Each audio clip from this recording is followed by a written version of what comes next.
Hello viewers, welcome to our channel. APDSC SA social intermediate first year economics అర్థశాస్త్రం unit 1 అర్థశాస్త్రం పరిచయం లెసన్కి సంబంధించినటువంటి questions అయితే మనం ఈరోజు చెప్పుకోబోతున్నాం. ఫ్రెండ్స్, ఈ క్వశ్చన్స్ అన్నీ కూడా మన గవర్నమెంట్ టెక్స్ట్ బుక్ నుండి ప్రిపేర్ చేసినటువంటి క్వశ్చన్స్ అండి. ఇవన్నీ కూడా వీడియో చూస్తున్న ప్రతి ఒక్కరూ స్కిప్ చేయకుండా వీడియో చూడండి. ఫస్ట్ క్వశ్చన్, పరిమిత వనరులతో అపరిమిత కోరికలను తీర్చుకోవడంలో మానవుడి ప్రవర్తనను, అతని ప్రయత్నాలను క్రమపద్ధతిలో అధ్యయనం చేసే శాస్త్రాన్ని ఏమని అంటారు? పరిమిత వనరులతో అపరిమిత కోరికలను తీర్చుకోవడంలో మానవుడి ప్రవర్తనను, అతని ప్రయత్నాలను క్రమపద్ధతిలో అధ్యయనం చేసే శాస్త్రాన్ని ఏమని అంటారు? ఆన్సర్ ఇస్ అర్థశాస్త్రం. నెక్స్ట్ క్వశ్చన్, ఏ శాస్త్రము ఆర్థిక వ్యవస్థలోని వైయక్తిక యూనిట్లను పరిశీలిస్తుంది? ఏ శాస్త్రము ఆర్థిక వ్యవస్థలోని వైయక్తిక యూనిట్లను పరిశీలిస్తుంది? ఆన్సర్ ఇస్ సూక్ష్మ అర్థశాస్త్రము. నెక్స్ట్ క్వశ్చన్, ఆర్థిక సంబంధమైన నిర్ణయాత్మకమైన విభాగముల పనితీరును ప్రత్యేకించి అధ్యయనం చేయు శాస్త్రాన్ని ఏమంటారు? ఆర్థిక సంబంధమైన నిర్ణయాత్మకమైన విభాగముల పనితీరును ప్రత్యేకించి అధ్యయనం చేయు శాస్త్రాన్ని ఏమంటారు? ఆన్సర్ ఇస్ సూక్ష్మ అర్థశాస్త్రము. నెక్స్ట్ క్వశ్చన్, ఆదాయ ఆర్జన వ్యయానికి సంబంధించిన ఆర్థిక కార్యకలాపాలు ఉత్పత్తి, వినియోగం మరియు పంపిణీకి సంబంధించిన అంశాలను ఏమని అంటారు? ఆదాయ ఆర్జన వ్యయానికి సంబంధించిన ఆర్థిక కార్యకలాపాలు ఉత్పత్తి, వినియోగం మరియు పంపిణీకి సంబంధించిన అంశాలను ఏమని అంటారు? ఆన్సర్ ఇస్ ఆర్థిక కార్యకలాపాలు. నెక్స్ట్ క్వశ్చన్, ఆదాయ ఉద్యోగిత సిద్ధాంతమును అనే పేరుతో వ్యవహరించబడుతున్న అర్థశాస్త్రం పేరేమిటి? ఆదాయ ఉద్యోగిత సిద్ధాంతము అనే పేరుతో వ్యవహరించబడుతున్న అర్థశాస్త్రం పేరేమిటి? ఆన్సర్ ఇస్ స్థూల అర్థశాస్త్రం. నెక్స్ట్ క్వశ్చన్, ఆర్థిక వ్యవస్థలోని కార్యకలాపాలను, సమస్యలను మొత్తంగా పరిశీలించి అధ్యయనం చేసే శాస్త్రం ఏది? ఆర్థిక వ్యవస్థలోని కార్యకలాపాలను, సమస్యలను మొత్తంగా పరిశీలించి అధ్యయనం చేసే శాస్త్రం ఏది? ఆన్సర్ ఇస్ స్థూల అర్థశాస్త్రము. నెక్స్ట్ క్వశ్చన్, తార్కిక విశ్లేషణ చేయుట ద్వారా ప్రత్యేక అంశాల పరిశీలన వల్ల వచ్చిన ఫలితాలను మొత్తం అంశాలకు వర్తింపచేయు పద్ధతి ఏది? తార్కిక విశ్లేషణ చేయుట ద్వారా ప్రత్యేక అంశాల పరిశీలన వల్ల వచ్చిన ఫలితాలను మొత్తం అంశాలకు వర్తింపచేయు పద్ధతి ఏది? ఆన్సర్ ఇస్ ఆగమన పద్ధతి. నెక్స్ట్ క్వశ్చన్, తార్కిక విశ్లేషణ ద్వారా సార్వజనీన ఫలితాలను, సూత్రాలను వ్యక్తిగత అంశాలకు వర్తింపచేయు పద్ధతి ఏది? తార్కిక విశ్లేషణ ద్వారా సార్వజనీన ఫలితాలను, సూత్రాలను వ్యక్తిగత అంశాలకు వర్తింపచేయు పద్ధతి ఏది? ఆన్సర్ ఇస్ నిగమన పద్ధతి. నెక్స్ట్ క్వశ్చన్, వేరువేరు కాలాల ఆర్థిక చలాంకాల మధ్య గల సంబంధాలపై అధ్యయనం చేయు పద్ధతి ఏది? వేరువేరు కాలాల ఆర్థిక చలాంకాల మధ్య గల సంబంధాలపై అధ్యయనం చేయు పద్ధతి ఏది? ఆన్సర్ ఇస్ చలన ఆర్థిక విశ్లేషణ. నెక్స్ట్ క్వశ్చన్, ఒకే కాలమునకు లేదా కాల వ్యవధికి చెందిన రెండు చలాంకాల మధ్య గల ప్రమేయ సంబంధమును విశ్లేషించేది ఏది? ఒకే కాలమునకు లేదా కాల వ్యవధికి చెందిన రెండు చలాంకాల మధ్య గల ప్రమేయ సంబంధమును విశ్లేషించేది ఏది? ఆన్సర్ ఇస్ నిశ్చల ఆర్థిక విశ్లేషణ. నిశ్చల ఆర్థిక విశ్లేషణ. Next question.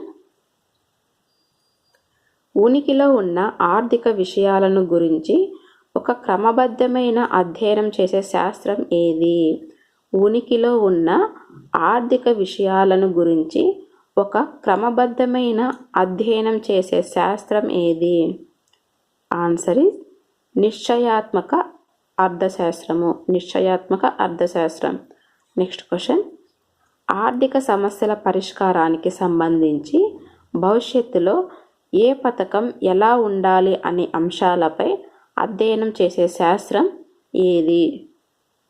ఆర్థిక సమస్యల పరిష్కారానికి సంబంధించి భవిష్యత్తులో ఏ పథకం ఎలా ఉండాలి అనే అంశాలపై అధ్యయనం చేసే శాస్త్రం ఏది? ఆన్సర్ ఇస్ నిర్ణయాత్మక అర్థశాస్త్రం. Next question. రాగ్నర్ ఫిష్ ప్రకారం వేరువేరు కాలాల ఆర్థిక చలాంకాల మధ్య గల సంబంధాలపై అధ్యయనం చేయు పద్ధతి ఏది? రాగ్నర్ ఫిష్ ప్రకారం వేరువేరు కాలాల ఆర్థిక చలాంకాల మధ్య గల సంబంధాలపై అధ్యయనం చేయు పద్ధతి ఏది? ఆన్సర్ ఇస్ చలన ఆర్థిక విశ్లేషణ. Next question. మానవుని కోరికలను ప్రత్యక్షంగా తీర్చేవి మరియు అంతిమ వినియోగం కోసం కుటుంబాలు కొనుగోలు చేయు ఆర్థిక వస్తువులను ఏమంటారు? మానవుని కోరికలను ప్రత్యక్షంగా తీర్చేవి మరియు అంతిమ వినియోగం కోసం కుటుంబాలు కొనుగోలు చేయు ఆర్థిక వస్తువులను ఏమంటారు? ఆన్సర్ ఇస్ వినియోగ వస్తువులు. Next question. మానవుని కోరికలను తీర్చగలిగే సాధనాలను సేవలను ఏమంటారు? మానవుని కోరికలను తీర్చగలిగే సాధనాలను సేవలను ఏమంటారు? ఆన్సర్ ఇస్ వస్తువులు. వస్తువులు అంటారు. Next question. యంత్రాలు, భవనాలు ఏ వస్తువులను ఉదాహరణగా చెప్పవచ్చు? యంత్రాలు, భవనాలు ఏ వస్తువులకు ఉదాహరణగా చెప్పవచ్చు? ఆన్సర్ ఇస్ ఉత్పాదక వస్తువులు. Next question. మానవుని కోరికలను మానవుని కోరికలను పరోక్షంగా తీర్చే వస్తువులను ఏమని అంటారు? మానవుని కోరికలను పరోక్షంగా తీర్చే వస్తువులను ఏమని అంటారు? ఆన్సర్ ఇస్ ఉత్పాదక వస్తువులు అంటారు. మానవుని కోరికలను పరోక్షంగా తీర్చే వస్తువులను ఉత్పాదక వస్తువులు అంటారు. ఫ్రెండ్స్, వీడియో చూస్తున్న ప్రతి ఒక్కరూ లైక్ చేయండి. Next question. మానవునిచే ఉత్పత్తి చేయబడి ధర కలిగిన వస్తువులు డిమాండ్ కంటే సప్లై తక్కువగా, కొరతగా ఉంటే ఆ వస్తువులను ఏమంటారు? మానవునిచే ఉత్పత్తి చేయబడి ధర కలిగిన వస్తువులు డిమాండ్ కంటే సప్లై తక్కువగా, కొరతగా ఉంటే ఆ వస్తువులను ఏమంటారు? ఆన్సర్ ఇస్ ఆర్థిక వస్తువులు. Next question. సహజ సిద్ధంగా లభ్యమవుతూ ఉత్పత్తి వ్యయం లేని వస్తువులను ఏమని అంటారు? సహజ సిద్ధంగా లభ్యమవుతూ ఉత్పత్తి వ్యయం లేని వస్తువులను ఏమని అంటారు? ఆన్సర్ ఇస్ ఉచిత వస్తువులు అంటారు. Next question. ఉత్పత్తి వ్యయం లేని కారణంగా ధర లేని వస్తువులు మరియు డిమాండ్ కంటే సప్లై ఎల్లప్పుడూ అధికంగా ఉండే వస్తువులకు ఉదాహరణలు తెలపండి. ఉత్పత్తి వ్యయం లేని కారణంగా ధర లేని వస్తువులు మరియు డిమాండ్ కంటే సప్లై ఎల్లప్పుడూ అధికంగా ఉండే వస్తువులకు ఉదాహరణలు తెలపండి. ఆన్సర్ ఇస్ గాలి మరియు సూర్యరశ్మి. Next question.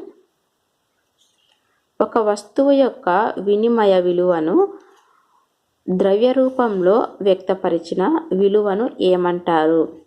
ఒక వస్తువు యొక్క వినిమయ విలువను ద్రవ్య రూపంలో వ్యక్తపరిచిన విలువను ఏమంటారు? ఆన్సర్ ధర అంటారు. నెక్స్ట్ క్వశ్చన్, పూర్తిగా తయారు కాకుండా ఇంకా తయారీలో ఉండే ఉత్పత్తి ప్రక్రియలో వివిధ దశలలో ఉన్న వస్తువులను ఏమని అంటారు? పూర్తిగా తయారు కాకుండా ఇంకా తయారీలో ఉండే ఉత్పత్తి ప్రక్రియలో వివిధ దశలలో ఉన్న వస్తువులను ఏమని అంటారు? ఆన్సర్ మాధ్యమిక వస్తువులు అంటారు. ఫ్రెండ్స్, వీడియో చూస్తున్న ప్రతి ఒక్కరూ లైక్ చేయండి. నెక్స్ట్ క్వశ్చన్, ఏ సంవత్సరంలో ఆడమ్ స్మిత్ ప్రచురించిన రాజ్యాల సంపద కారకాల పరిశీలన అనే గ్రంథ ప్రచురణ ప్రత్యేక అర్థశాస్త్రంగా కీర్తించబడింది? ఏ సంవత్సరంలో ఆడమ్ స్మిత్ ప్రచురించిన రాజ్యాల సంపద కారకాల పరిశీలన అనే గ్రంథ ప్రచురణ ప్రత్యేక అర్థశాస్త్రంగా కీర్తించబడింది? ఆన్సర్ క్రీస్తు శకం 1776లో. ఇక్కడ క్వశ్చన్ ఏ విధంగా అడుగుతారంటే చూడండి, రాజ్యాల సంపద కారకాల పరిశీలన, రాజ్యాల సంపద కారకాల పరిశీలన అనే గ్రంథం ఎవరిది? Answer Adam Smith.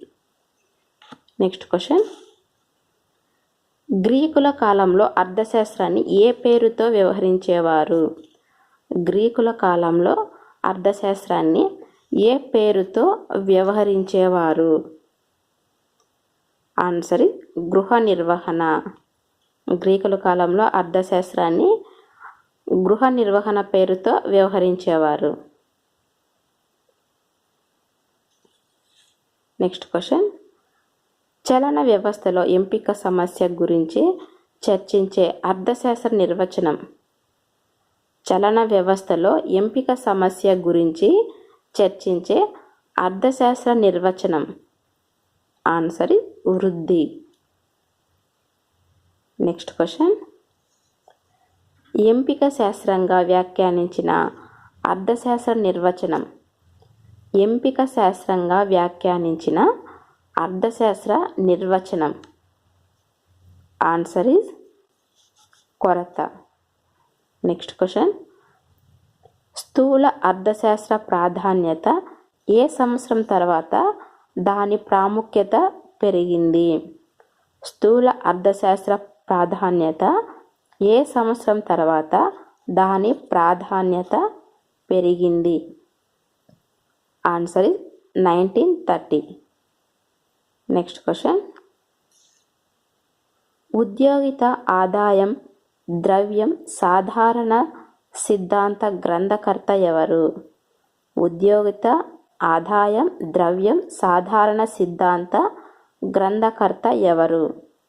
Answer JM Keynes. ఇదంతా ఒక గ్రంథం అండి. ఉద్యోగిత ఆదాయం ద్రవ్యం సాధారణ సిద్ధాంత గ్రంథకర్త ఎవరంటే జేఎం కీన్స్. నెక్స్ట్ క్వశ్చన్, ఆర్థికవేత్తలు వ్యాఖ్యానించిన మౌలిక ఆర్థిక సమస్యల గురించి వివరించిన అర్థశాస్త్ర నిర్వచనకర్త ఎవరు? ఆర్థికవేత్తలు వ్యాఖ్యానించిన మౌలిక ఆర్థిక సమస్యల గురించి వివరించిన అర్థశాస్త్ర నిర్వచనకర్త ఎవరు? Answer is Jacob Viner. Jacob Viner. Next question, వేరుశెనగ గింజలను నూనె కొరకు కాకుండా విత్తనంగా ఉపయోగిస్తే అది ఏ వస్తువు కిందకు సూచిస్తుంది? వేరుశెనగ గింజలను నూనె కొరకు కాకుండా విత్తనంగా ఉపయోగిస్తే అది ఏ వస్తువు కిందకు వస్తుంది? ఆన్సర్ ఇస్ ఉత్పాదక వస్తువు. నెక్స్ట్ క్వశ్చన్, సంపద యొక్క లక్షణం. సంపద యొక్క లక్షణం.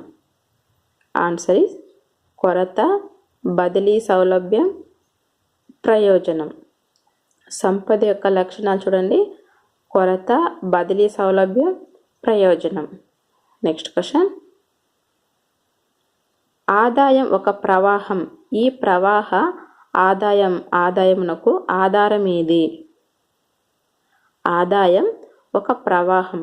ఈ ప్రవాహ ఆదాయమునకు ఆధారం ఏది?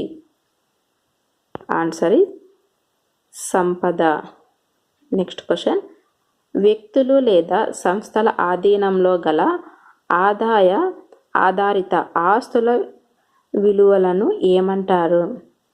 వ్యక్తులు లేదా సంస్థల ఆధీనంలో గల ఆధారిత ఆస్తుల నిల్వలను ఏమంటారు? ఆన్సర్ సంపద అంటారు.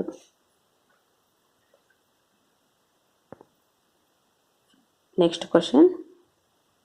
దీర్ఘకాల వినియోగ సేవలు అందించే వస్తువులను ఏమని అంటారు? దీర్ఘకాల వినియోగ సేవలు అందించే వస్తువులను ఏమని అంటారు? ఆన్సర్ అనశ్వర వస్తువులు అంటారు. దీర్ఘకాల వినియోగ సేవలను అందించే వస్తువులను ఏమంటారంటే అనశ్వర వస్తువులు అంటారు. Next question. ఒక పర్యాయ వినియోగంతోనే విలువను కోల్పోయే వస్తువులను ఏమంటారు? ఒక పర్యాయ వినియోగంతోనే విలువలను కోల్పోయే వస్తువులను ఏమంటారు? ఆన్సర్ నశ్వర వస్తువులు అంటారు. అదే దీర్ఘకాలంలో వినియోగంలో ఉంటే అనశ్వర వస్తువులు అంటారు. ఫ్రెండ్స్, ఇలాంటి మరిన్ని వీడియోల కోసం మా ఛానల్ని సబ్స్క్రైబ్ చేసుకోండి. అలాగే లైక్ చేయండి, మీ ఫ్రెండ్స్కి షేర్ చేయండి. Thank you.